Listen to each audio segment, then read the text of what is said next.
What's up, ladies and gentlemen? Welcome back to The Good, the Bad and the Stupid. It's Monday the 16th of December. Hope you're well. Had a great weekend.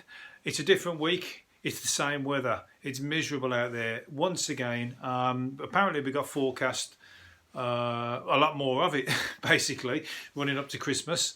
I was going to say what we haven't got forecast is a white Christmas. Never have we? I mean, fucking that's the thing of the past. I do remember the days when we did have it, so I reckon that global warming's been going on a lot longer than we've been fucking, you know, we're as typical with the human race. We destroy everything till the last minute and then start trying to fucking reverse it and do something about it. So I remember white Christmases almost being fucking quite regular, definitely snow was quite regular at the right times of year. And then all of a sudden it just turned to rain. And now I'm surprised in a couple of years' time we'll probably be like the Bahamas or something. Be good for us, but it won't be good for the places that are already like that.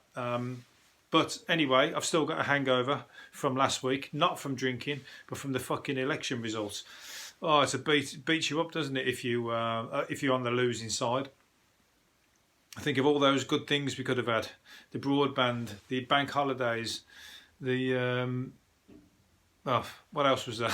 There was loads of good things. The 4-day week.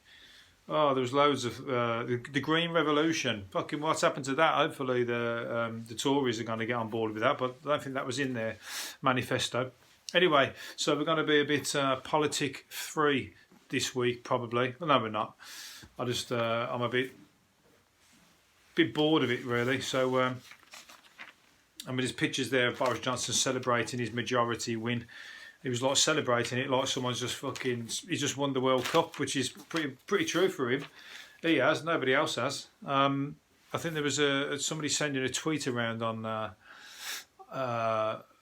for social media of somebody who's disabled who wrote a tweet to Boris Johnson saying, "I voted for you. We're on PIP allowance and we're worried about how we're going to be now that we've voted for you and you're in power. Can you tell us what you're going to do for us?"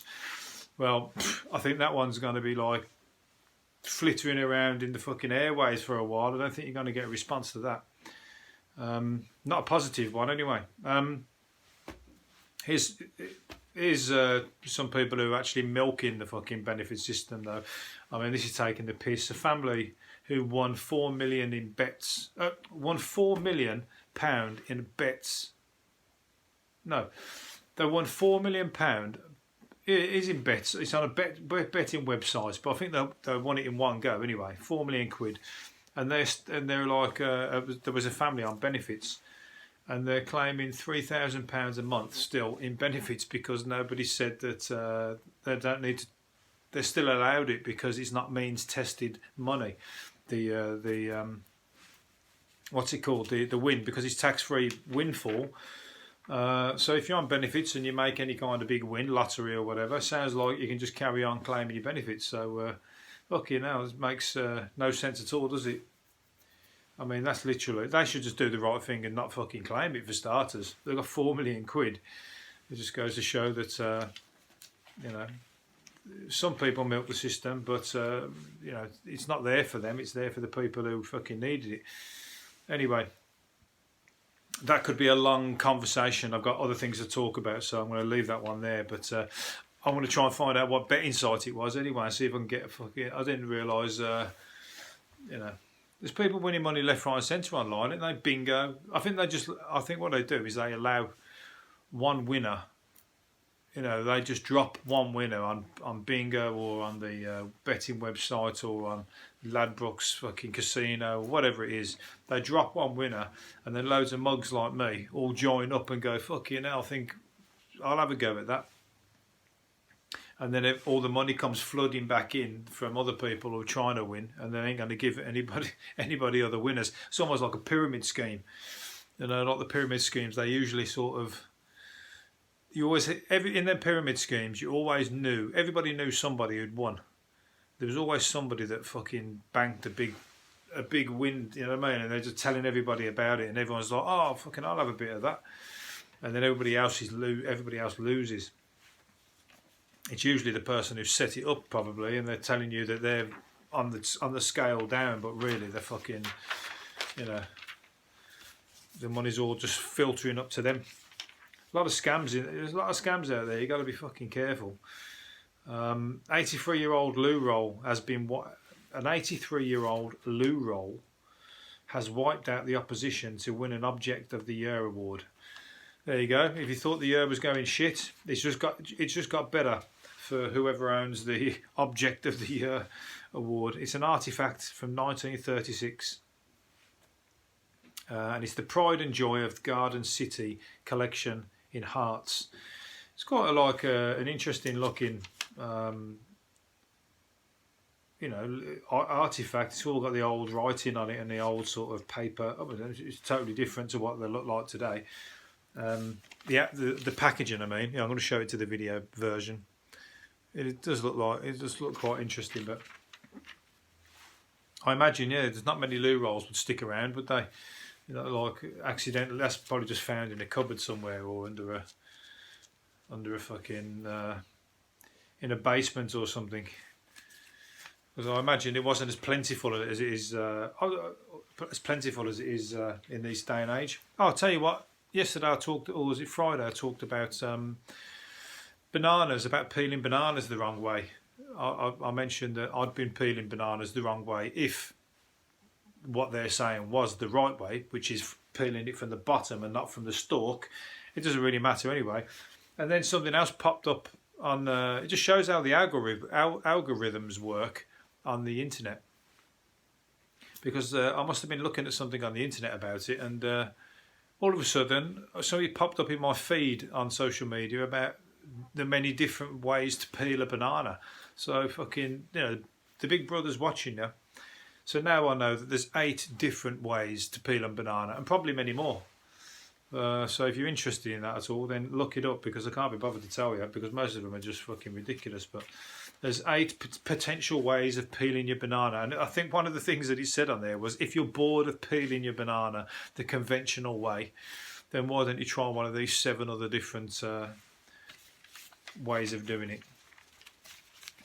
Yeah, exactly. Rain and wind, that's what we're looking at for Christmas. Rain and wind.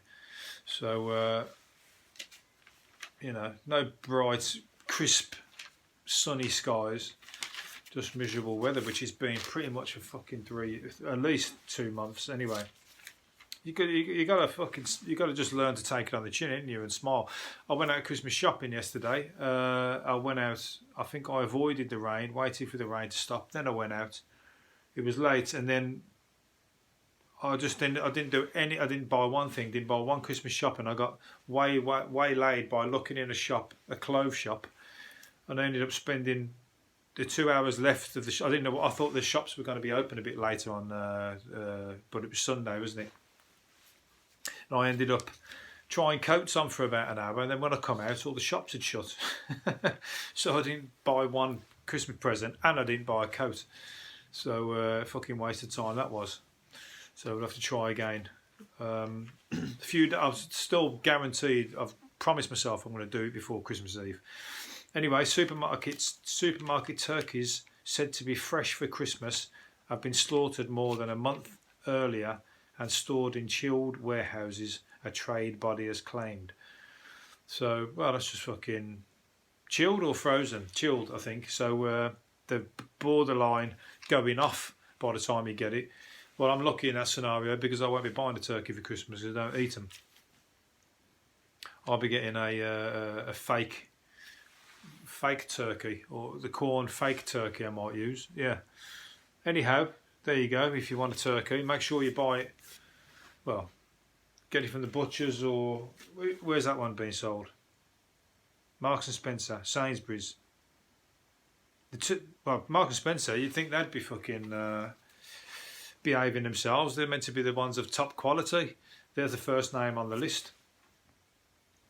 I think you have to. You want to double check. Ring them up. Everybody ring them up and ring Trading Standards and find out which the list of supermarkets are. Or go out for dinner, Christmas dinner. Forget it. Go out in Birmingham for Christmas dinner, because Birmingham has been named the cheapest place to buy a Sunday roast dinner. Green pubs in Birmingham, the Green King pubs, cost, wait for it, $5.99. Some of you are going to fall off your chair at that price, isn't you? $5.99. Everywhere else, London $13.99, Liverpool £11.53. £11.53. Come on, Liverpool, you're being fucking difficult there, aren't you? What's the matter with £11.50? London is £11.53 as well. Liverpool's £10.91. You're still being difficult, Liverpool. Come on, fucking £10.50. Or everyone just creeps it up a penny, don't they? Because they think. I remember there was a thing in the pound.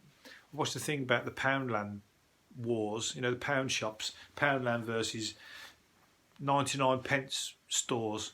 And the guy who ran the 99 pence stores said that that 1 pence difference, that 1p, that he was trying to cut on his competitors, cost him about £4 million in profit a year.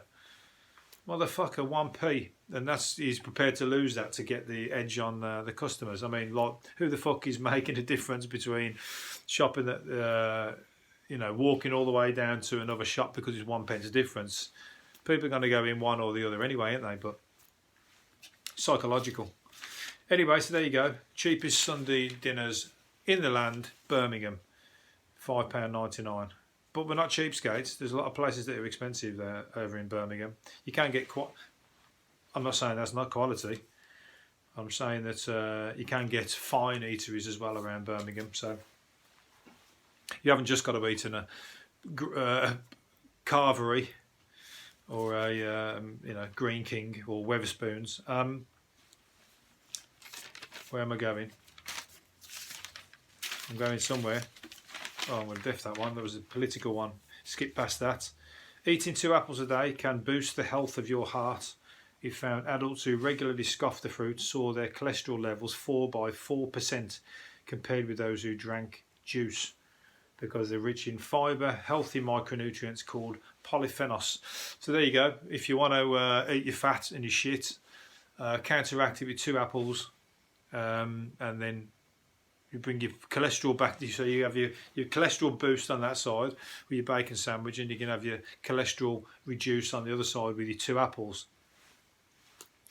Apples, I eat apples, but they're not the most, you don't crave an apple, do you? Who craves an apple? It's a bit boring to eat, aren't they? And like fucking Granny Smiths as well, the ones that used to get stuck in your teeth. You know, Granny Smiths, the skin's hard, isn't it? It gets stuck between your teeth, and you spend about fucking half an hour trying to suck it or get it out. Golden Delicious, that's what I used to eat when I was a kid. But there's so many different versions of apples, isn't there? If you are a bit of an apple connoisseur, at least you've got a lot of choice. But I imagine that a lot of people won't be heeding that heeding that that message, because I think apples are a bit too boring. People would just stick. I'm more of a banana man, as we've had earlier on. Anyway, let's move on to something else. I've talked myself into a dead end there. Let's talk about Susan Boyle meeting the Pope. I don't know who was more surprised about what they were doing there. To be honest, Susan Boyle, she's fulfilled it was a lifelong dream. Susan Boyle, lifelong dream of performing for the Pope. Oh, performing. So she met him and sang for him. So it's just got even more surreal. She said she had to pinch herself at the Vatican's annual Christmas concert that was held on Saturday. And she's a devout Catholic, and she was joined by Lionel Richie and Bonnie Tyler and the Pope himself. Oh, there you go. That's like, when dreams are made. She's cracking it. I mean, I didn't even know she was still around, but she's still obviously on the circuit of. I don't really go to many operas or to many classical music events. So, what happened to Paul Potts? Remember him, Paul Potts? Is he still around? Is he still alive? Maybe he's still eating his apples, keeping himself fresh and healthy. But I don't know. He was a really good singer. He surprised the shit out of me until it turned out that he was already a trained tenor. Remember him? He was like quirky looking bloke, wasn't he? He was on Have I Got to You? Britain's Got Talent, and he blew everybody away because he come out. He thought he was just going to be one of those fucking lunatics that fuck it up and just end up on one of those loser tours, you know. And he just blew everybody away. He just shocked everybody. It was like, fucking hell, how is that? You did not anticipate that voice coming out of that face. But it just goes to show. I had a good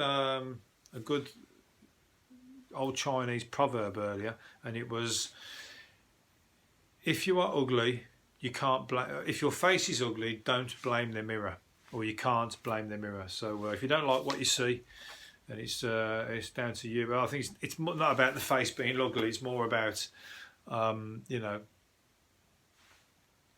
that if you're in turmoil or you're having a situation in your head about the way what's looking back at you out the mirror, if you're not happy about yourself, then you can't blame the mirror. So that's what I read from it anyway.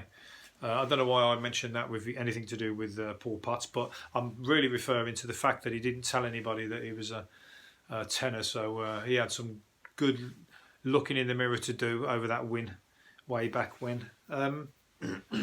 Some people on here probably thinking, who the hell is Paul Potts, Susan Boyle? I know who the Pope is, but I've no idea who those two are because I'm from America or a different country or wherever you might be listening in the land, in the world. Check them out. They're really good opera singers anyway. Both from the... come out of nowhere on Britain's Got Talent, and they're fucking stuck around ever since. Probably pissing. It's almost like people getting new money. We know when somebody wins the lottery and they start hobnobbing it around with all the rich circles, and the rich people don't want them. I wonder if that's like where someone from Britain's Got Talent wins, and then they're all on the opera circuit, and the opera people who've been opera singers from day one, they're probably like fucking being all snobby and going, "Oh, these aren't proper opera singers. They're just talent show winners," which is not true. Keep flying the flag, Susan, for the little man. Where are we going? Right, going to keep this short. I've ruffled on. Probably not a lot about the news today. I've been talking a load of shit, haven't I? A burglar fell asleep when robbing a pub. He got caught. He got disturbed by the cleaner. There's no way. He must have got pissed when he got in there, isn't he? If you, you don't break into somewhere and then just go. I mean, pub's hardly the most. If you broke into a bed shop, I can imagine slightly that you would find a bed and think, "Oh, I'll have a little lie down," and go, "Shit, what happened there?"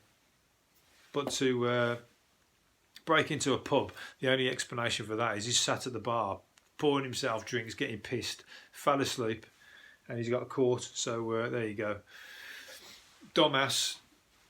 And what's he going to do? He's been jailed for 876 days. Now they're being difficult. 876 days. That's basically 2.5 years, approximately 2 and a bit years. Why's the judge come out with that? That's as bad as the fucking the carvery for £10.91. Right. Okay. Last couple here. A pair of John Lennon sunglasses left in Ringo Starr's car in 1968, sold for, wait for it, £137,000 at Sotheby's in London.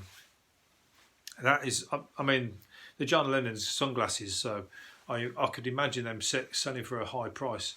But the reason I talked about that is because the other week on the podcast I talked about a pair of John Lennon's original round glasses. You know, he used to wear them iconic, well, it was an iconic picture of him used to wear the round glasses. You always think of John Lennon with those glasses.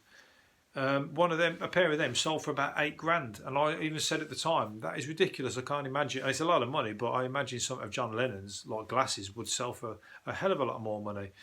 And there you go. And then a pair of sunglasses, which you probably didn't wear half as much, have just gone for £137,000. So the person who sold the £8,000 ones must be pig sick because he's probably fucking missed out. He put them in the wrong auction there, so. Always go for the big ones because there's people, Sotheby's and Bonhams and that, they got more money than sense. and I fucking spend. Right.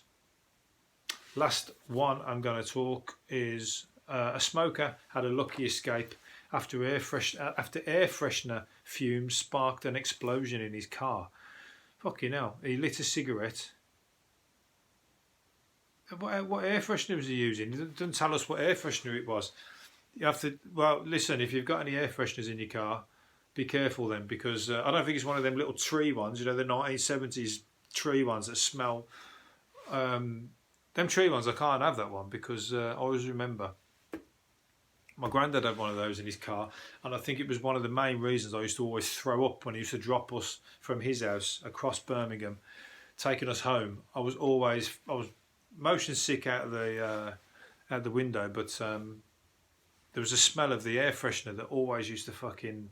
When I was being sick, the air freshener smell would always prompt me to fucking throw up.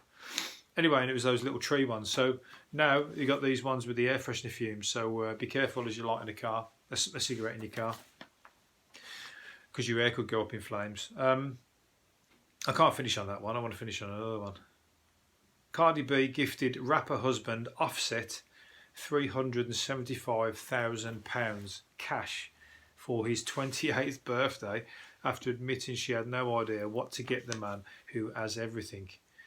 Well, if he's got everything, he certainly doesn't need another 375,000 fucking. Well, I'm sure he's going to be happy as Larry, but if he's loaded, anyway, you can't really give money to a rich person, can you? I mean, they love it and they would take it and they keep it and they love spending it.